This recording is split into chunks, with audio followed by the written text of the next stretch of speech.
Pueden sentarse, hermanos.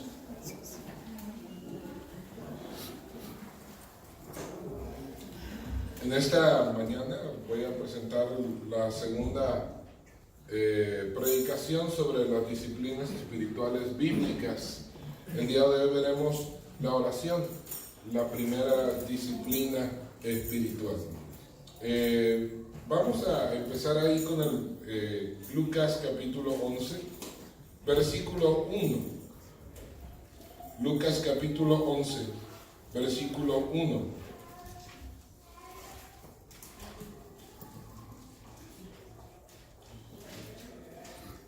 Lean conmigo la palabra del Señor en este versículo que dice: aconteció que estaba Jesús orando en un lugar, y cuando terminó, uno de sus discípulos le dijo: Señor, enséñanos a orar, como también Juan enseñó a sus discípulos. ¿Qué mirarían en Jesús? Que después de que termina de orar, le dicen: enséñanos a orar. Quiero que se pongan a pensar aquí en este cuadro.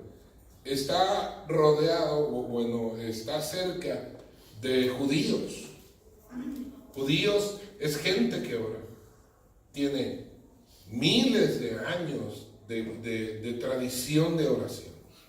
Ellos oran cada 3 horas las 24 horas.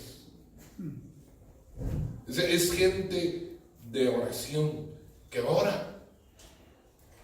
Pero miren qué interesante que al mirar la vida de oración de Jesús, el resultado de la oración en la vida de Jesús, ellos le preguntan y le piden a Jesús: Jesús, enséñanos a orar, por favor. Seguramente ellos habrán oído mucho sobre la oración durante toda su vida y habrán para ese momento de su vida orado mucho. La oración, hermanos, sin duda es la disciplina espiritual más mal entendida. Y la mayor parte de los que escriben acerca de esto dicen que la oración es sobre las disciplinas espirituales sobre las que los cristianos sienten más culpa. Porque o sienten que no oran apropiadamente, o sienten que no oran lo suficiente, o sienten que su oración no llega a Dios, como que solamente estoy hablando solo, y no siento la presencia de Dios ahí cuando estoy orando, etc. Hay muchas cosas sobre las que los cristianos hablan acerca de la oración.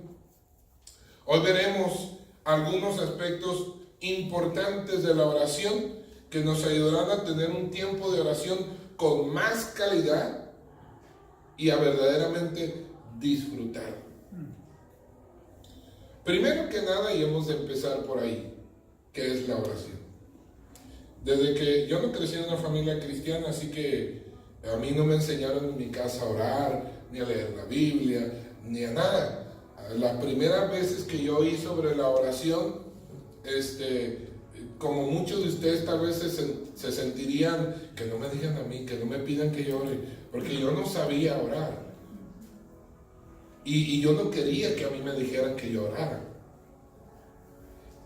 Y la primera cosa que yo oí sobre la oración fue: la oración es un diálogo con Dios.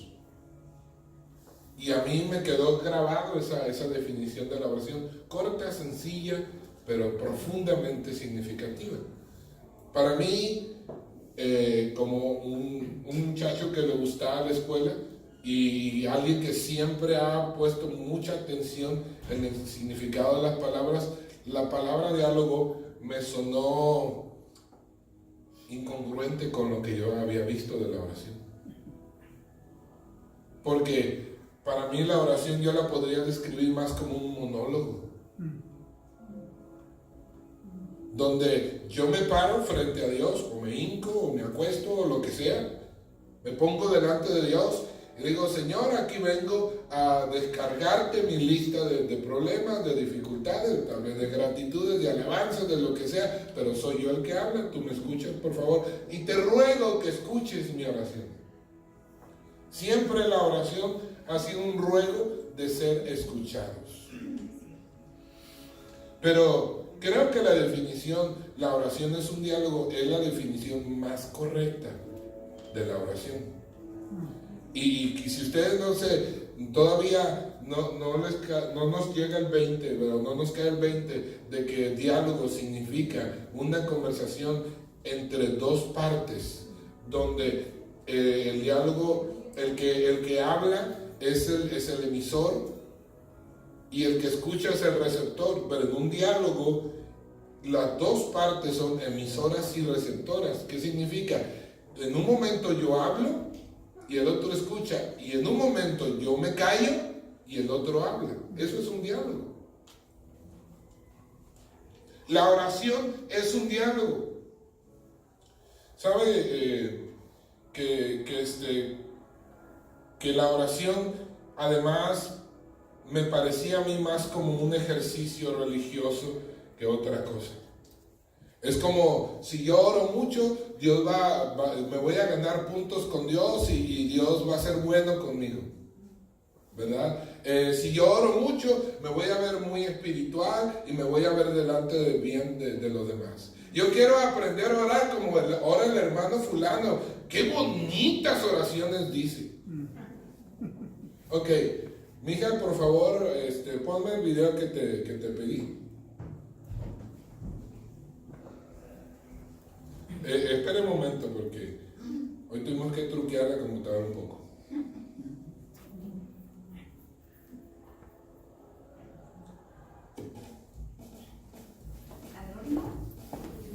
Cristianos al horno.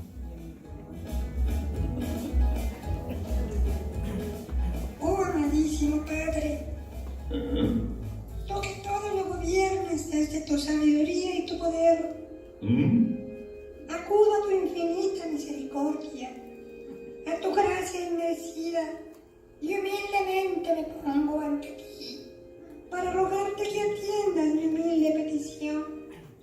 Es solo el deseo de mi corazón ansioso, pero vengo ante ti porque tú suples todas mis cosas, y el deseo de mi corazón no te es oculto. Oh, amadísimo Padre, oh, amadísimo Padre, quiero pedirte que extiendas tu poderosa mano y derrames sobre mi vida provisión en abundancia, de manera que yo pueda ser bendecido y pueda ir a la esquina a comprarme un helado. Oh, amadísimo Padre, oh, amadísimo Padre, bendito tú entre todos. Espera. ¿Y por qué no solo me dices, papi, ¿me compras un helado? Y ya, sin tanto aspaviento. Ah, sí, es que como yo te veo que tú le pides las cosas a Dios de esa manera, pensé que ese era el método para pedir lo que uno quiere. Gracias. Pues sí, ¿no? Ay, niñito. Bueno, el hermano John Albert, quítale por favor, mija. El hermano John Albert, un escritor, por cierto, arizonense, que escribe sobre las disciplinas espirituales, dice que cuando buscamos orar a Dios como un discurso, como una pose, es cuando la oración muere. Sí, esas oraciones en las que uno se para al estilo del niñito, ¿no? Oh, grandísimo Padre, y hace todo un discurso de oratoria. Es cuando precisamente en ese momento murió la oración. Cuando buscamos orar con cierta pose o frases de discurso, la oración desaparece y en su lugar queda un ejercicio religioso inútil. Cuando me di cuenta de estas cosas que ya había yo sospechado de mis principios de vida cristiana. Yo dije, Señor, pues entonces ayúdame, porque aprendí mal de la oración. Y cuando empecé a practicar mi oración así sencilla, lo que siento, lo que como yo me puedo expresar naturalmente, sin poses. Como dice Jesús Adán Romero, delante de Dios soy quien soy. No me puedo ocultar, me puedo disfrazar, porque tú me ves tal cual soy. Y esa es la verdad. La oración, hermanos, es hablar con Dios, con una persona que me conoce. Sabe quién soy, sabe cómo soy, sabe lo que siento, sabe lo que estoy pensando. Además, sabe lo que voy a decir antes de que las palabras estén en mi boca. Pero Él desea que yo me comunique. Cuando a Jesús le preguntan, enséñanos a orar, y entonces da como respuesta el famoso Padre Nuestro, realmente Jesús no estaba dando una oración escrita para que tú repitas palabra por palabra como si fuera un grupo de palabras mágicas que cuando las dices, entonces se abren las ventanas de los cielos y Dios derrama sus bendiciones sobre ti y te da todo lo que quieres. No es así, porque Jesús, justo antes de decir esa famosa oración que le llamamos el Padre Nuestro, Él dice, no crean que serán oídos por sus vanas palabrerías. Creo que esa frase es bien importante para poder entender lo que Jesús nos está diciendo con esa famosa oración del Padre Nuestro. Aprendimos porque venimos de una religión católico romana, ese es nuestro trasfondo, que rezar, ¿verdad?, es la manera de conseguir favor con Dios. Es decir, si tú quieres que Dios te perdone, rézate tantos Padres Nuestros y tantos Aves Marías. Es más, alguien conoce el rosario, ¿verdad? Es muy conocido el rosario. ¿Alguien sabe lo que significa y por qué tantas bolitas o qué significan las bolitas? Y se fijan que vienen así como en secciones y una bolita más grande que las otras. Y sí se han fijado, ¿verdad? Ok, las bolitas grandes son Padres Nuestros y las bolitas chicas son Ave Marías. Cuando rezas el rosario, lo agarras desde la primera bolita, son Padre Nuestro. Padre Nuestro que estás en los cielos, santificado sea tu nombre, y te avientas el Padre Nuestro. Luego terminas el Padre Nuestro, pasa a la siguiente bolita, la sientes de chiquita, entonces te dice, sin tener que abrir los ojos, que es una Ave María, y te avientas el Ave María. Pasa a la siguiente bolita, otra chiquita, otra Ave María, y así que te pasas ahí un montón de rezar el rosario y pasarte como una hora mínimo, ¿verdad? Dependiendo del paso con el que tú hablas. Pero ahí eso es una vana repetición que no expresa en absoluto lo que tú sientes, lo que tú necesitas decirle a Dios. Dios no necesita que tú le digas ya lo sabe, pero tú necesitas decirle a Dios. La oración es un diálogo, lo que significa que en algún momento yo tengo que guardar silencio y escuchar a Dios. Creo que esa es la parte más difícil. Ahí yo batallo mucho. Aún a veces decir lo que yo quiero batallo mucho. Ahorita vamos a ver más adelante qué cosas nos ayudan a vencer con esas batallas que uno tiene en la mente y en el corazón mientras uno está orando.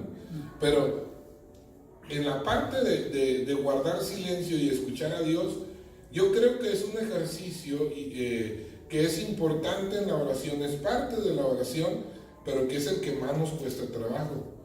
Solo estamos acostumbrados a oír ruidos, cosas que pueden percibir los oídos. No estamos acostumbrados a escuchar con la mente y con el corazón, con el espíritu, que es donde se escucha a Dios. Dios muy rara vez ha hablado con voz audible, para que pareciera en la Biblia que a todo el mundo le hablaba con voz audible, es muy rara vez. Son contadas las ocasiones y por una razón muy especial. Así que en lo regular, en lo cotidiano, Dios no habla con voz audible, pero Dios sí me habla todos los días. Y Él espera platicar conmigo en un diálogo todos los días, no en un monólogo. ¿Por qué debo de orar? Porque la oración nutre mi relación con Dios. Mateo 6:9, la manera favorita de Jesús de llamarle a Dios es llamarle Padre. Dice el versículo 9: vosotros pues oraréis así: Padre nuestro que estás en los cielos. ¿Sí? La primera cosa es que te diriges a Él en base a una relación. Él es mi Padre y yo soy su Hijo. Así que la oración es importante que yo ore para nutrir mi relación con mi Padre Celestial. No se puede tener ninguna relación de ningún tipo con alguien que nunca hablas. Solo más de enemigo, tal vez. Aún los enemigos se gritan uno al otro, ¿verdad? Así que es bien importante que oremos para mantener mi relación viva con Dios. Salmo 63 es una preciosa oración de alguien de dos personas que se conocen: David y el Padre y el Señor. Lean esa oración en su tiempo en casa. Porque la segunda razón por la que debo orar es porque el crecimiento espiritual requiere de absoluta dependencia en Dios.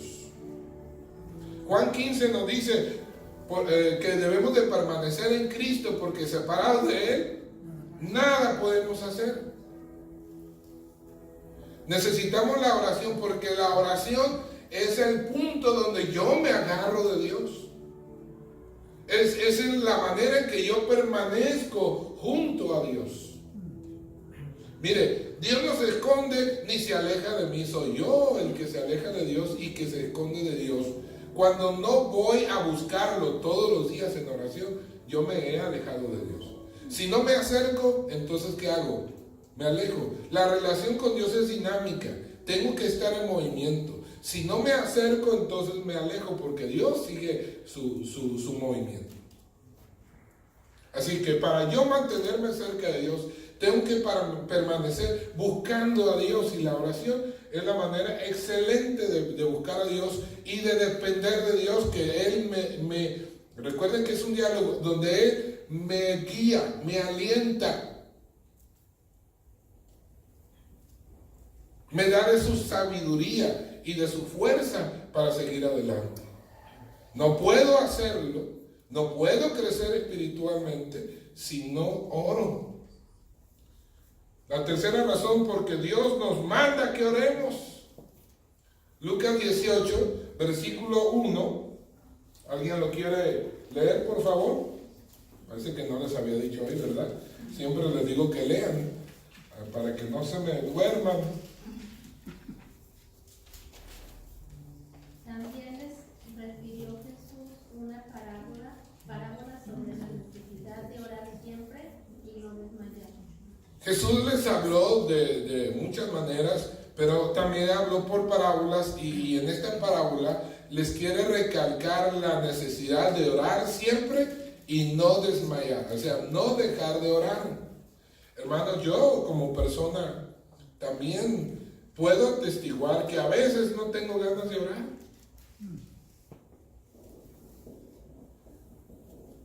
¿Qué es una disciplina, hermanos?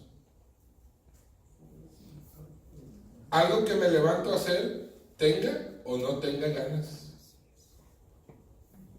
A veces pensamos que si yo me levanto a orar sin ganas, no vale, no sirve. No estoy siendo honesto con Dios. Esa es la mentira del diablo más horrorosa que le puede decir sobre las disciplinas espirituales. Si no tienes ganas de la iglesia, no vayas. Que si no tienes ganas y vienes sin ganas a la iglesia, no sirve. Eres un hipócrita. Qué mentira tan más horrorosa el diablo sobre la oración, sobre la Biblia, sobre todas las disciplinas espirituales.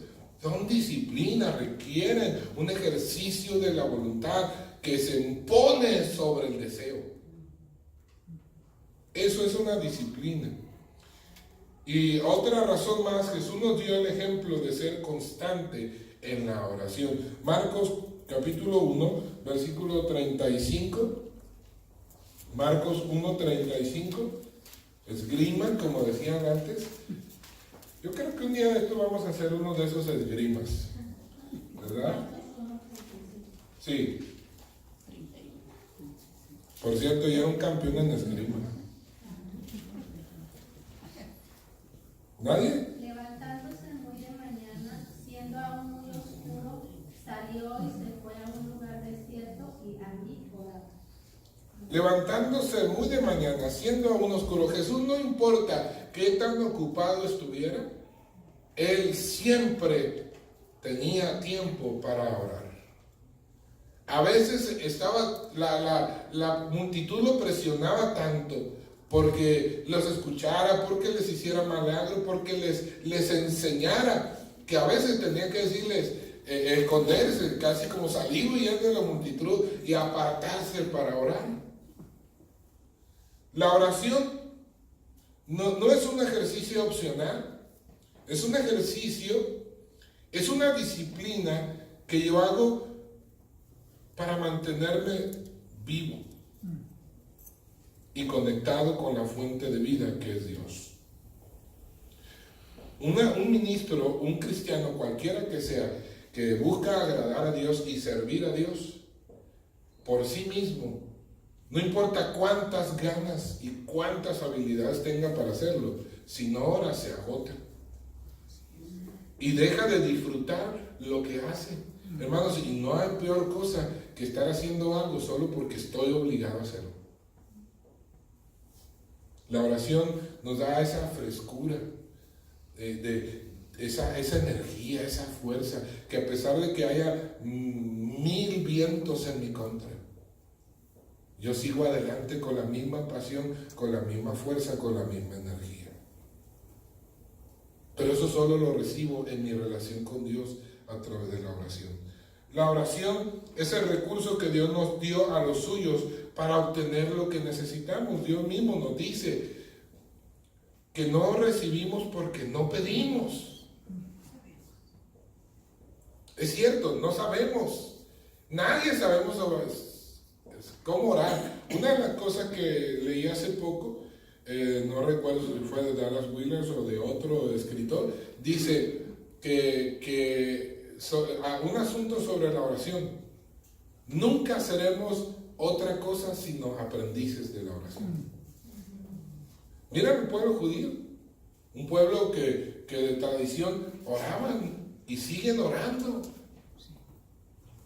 Cuando ven a alguien como Jesús orar, dice, enséñanos a orar, porque se dan cuenta que su oración no es satisfactoria.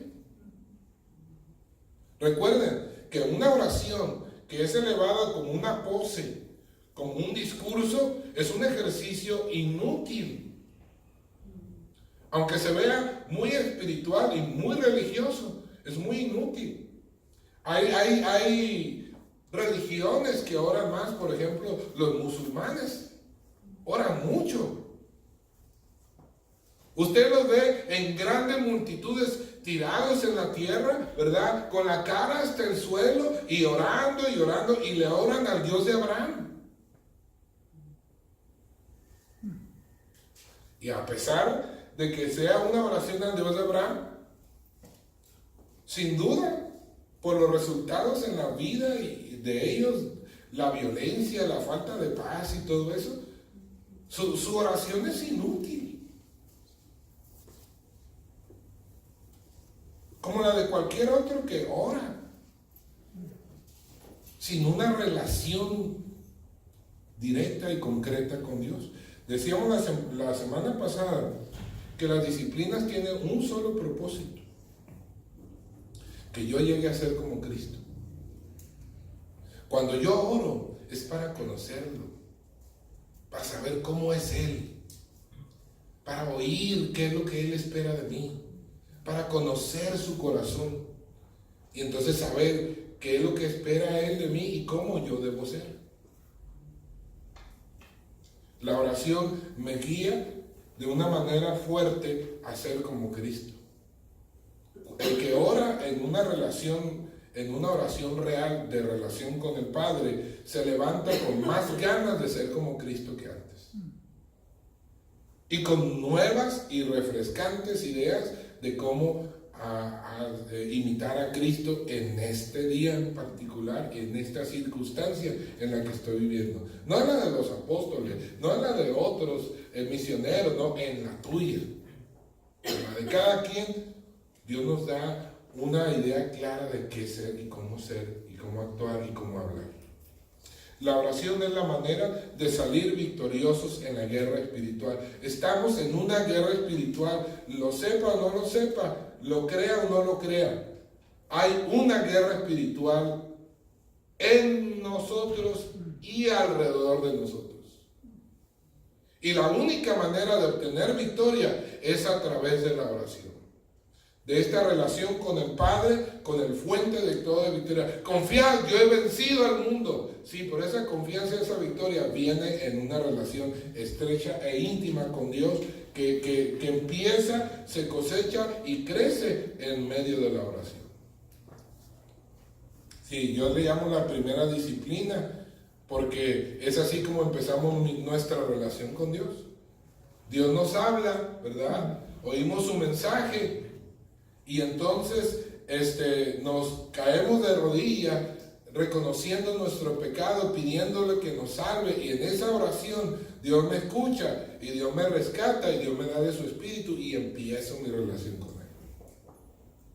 Y la oración es lo último que un cristiano puede terminar haciendo en este mundo. Así esté mudo, esté ciego, esté manco, esté cojo, esté en la cárcel, esté en la peor de las circunstancias o en la mejor de las circunstancias, el cristiano siempre puede acudir a Dios en oración. ¿Cuáles son las condiciones de Dios para responder mis oraciones? Ese es un punto bien importante. ¿Cómo es que Dios va a escuchar y responder mis oraciones? No es como si Dios no escuchara a nadie lo que dice. Dios escucha, pero en el sentido de escuchar, en el sentido de que agrademos a Dios, le agrade a Dios lo que escucha, y entonces tiene el requisito de Él para bendecirme, para darme todas las bendiciones que Él quiere dar sobre mí. Primero, la Biblia de Mateo 7, versículo 7 al 11 dice: pedid y se os dará, buscad y hallaréis, llamad y se os abrirá. Así que hay tres cosas: pedir, buscar y llamar. Esas son las condiciones. Así que si no recibimos es porque no pedimos, es porque no buscamos, es porque no llamamos a la fuerza. Como alguien que tiene en esa parábola, en otra parábola, el Señor Jesucristo dice que un amigo viene de noche a visitar a su amigo vecino, diciéndole: oye, recibí visitas y está acostado ahí entre la esposa y los hijos, y pues levantarse, despertar a toda la familia para darle pan o lo que sea que le esté pidiendo el vecino, pues es bastante inconveniente. Pero dice, no se va a levantar por lo oportuno y la buena hora que viene a pedirle las cosas, o porque es su gran amigo, sino por lo inoportuno, precisamente. Ay, ya le voy a dar rápido lo que me pide para que nos deje seguir durmiendo. Básicamente. ¿Ok? En esto dice que hay que llamar a Dios. Dios no es como un juez injusto o como un amigo que te da solo por compromiso. Dios te ama, Dios es justo, Dios quiere bendecirte. Imagínate cuánto más Dios puede hacer por ti si tú pides, buscas y llamas. Mateo 21 dice que otro requisito es pedir con fe. Además, hay que creer en la bondad de Dios.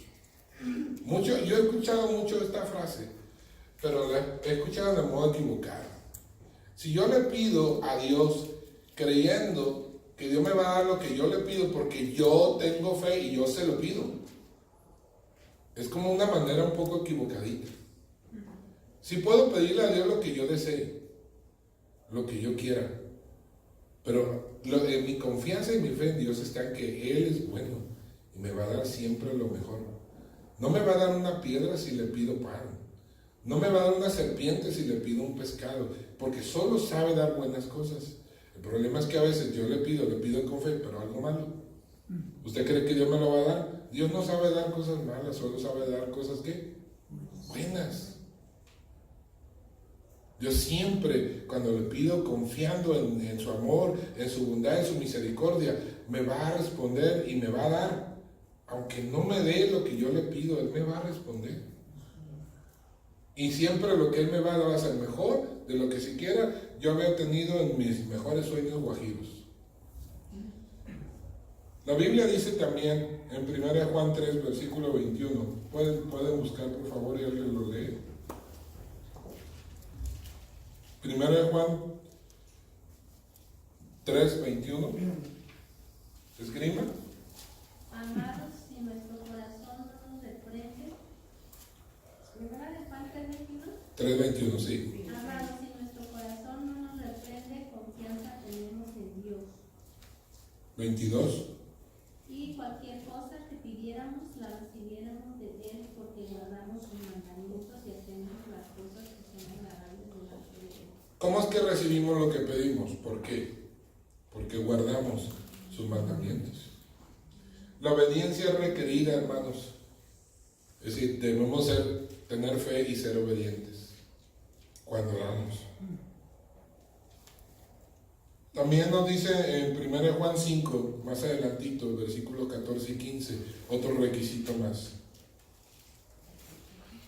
¿Alguien más puede leer?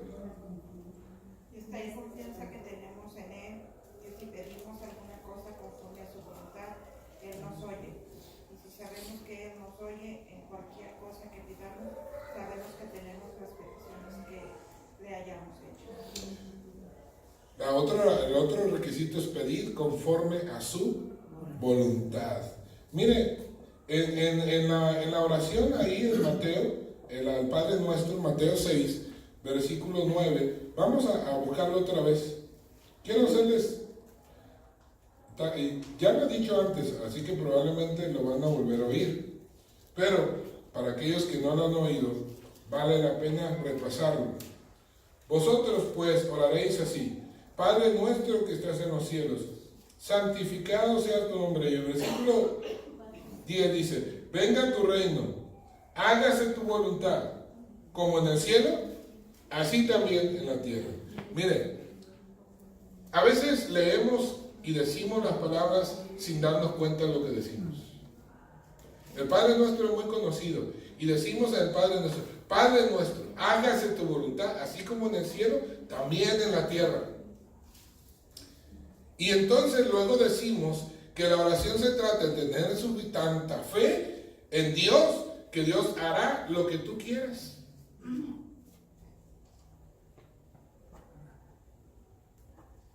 Quiero que se fijen cómo encaja esto en esto que nos acaba de decir la Escritura, el Padre Nuestro y 1 Juan 5. ¿En qué encaja? En nada. Son dos cosas opuestas. O Dios hace mi voluntad o hace la suya. La oración no se trata de que yo tenga tanta fe que Dios haga todo lo que yo le pida como yo se lo pido. Wow, eso es tremendo. Pero también hace algunos domingos que prediqué en el servicio en inglés, les decía yo que en la oración hay que guardar la atención entre el hecho de que cuando yo oro puedo llegar delante de Dios y mover la mano de Dios por algo que yo le pido, pero tampoco puedo forzar la mano de Dios. Abraham le pedía a Dios: Señor, si hay 50 justos, ¿vas a destruir a la ciudad? No, si hay 40, si hay 30, si hay 20, si hay 10, y Dios lo dejó regatear. Y Abraham creía que Dios podía cambiar de opinión. De hecho, en cierta manera lo hizo, ¿verdad? Escuchó a Abraham y le dijo, sí, Abraham, si encuentro 50 lo hago, si encuentro 40, si encuentro 30, si encuentro, es más, si encuentro 10, lo hago. ¿Qué pasó? Pues ¿dónde estaban esos? Yo diría que ni 5 encontró él. Sí, ¿cuántos salieron realmente de Sodoma y Gomorra? 4 personas. Lot, su esposa y sus 2 hijas. Y la esposa se convirtió en estatua de sal. O sea, también fue destruida. Por haber dejado su corazón ahí atrás en la ciudad. Salió su cuerpo, pero su corazón se quedó ahí atrás. Por eso continuaba mirando hacia atrás. Hay muchas personas que quieren seguir a Dios, pero su corazón todavía está en el mundo. Y siguen mirando al mundo. Y Salmo 66, versículo 18, que dice: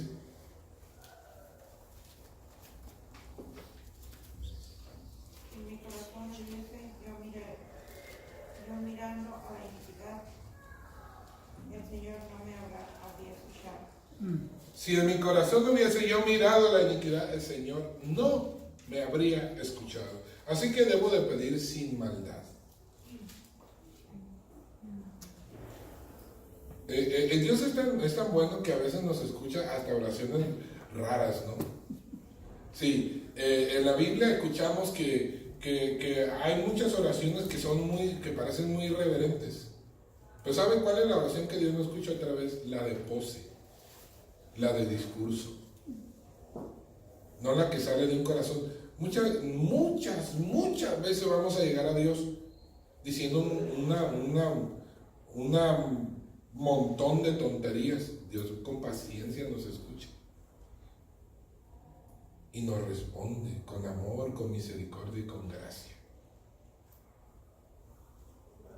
Pero debo de pedir sin maldad, porque cuando hay maldad en mi corazón, ¿qué dice el Salmo 66?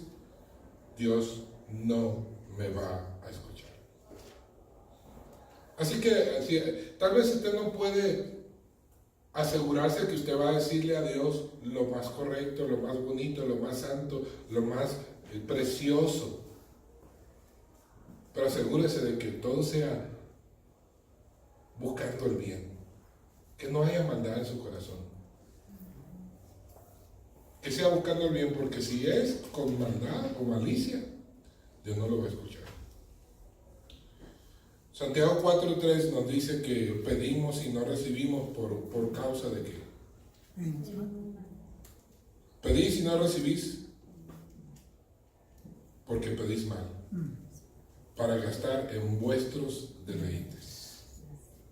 Así que para que Dios escuche mi oración, no debo de pedir para mis deleites, y no me malinterpreten, porque muchas cosas que pedimos a Dios son cosas que las pedimos para disfrutar algún bienestar, algo bueno. Pero cuando se refiere a deleites, son cosas carnales, cosas materiales, de vanidad, de pecado, etc. O sea, Dios no nos va a escuchar. Señor, mi carro está muy bueno, otros me lo envidian, pero yo envidio un Mercedes-Benz. Por favor, dame un Mercedes-Benz.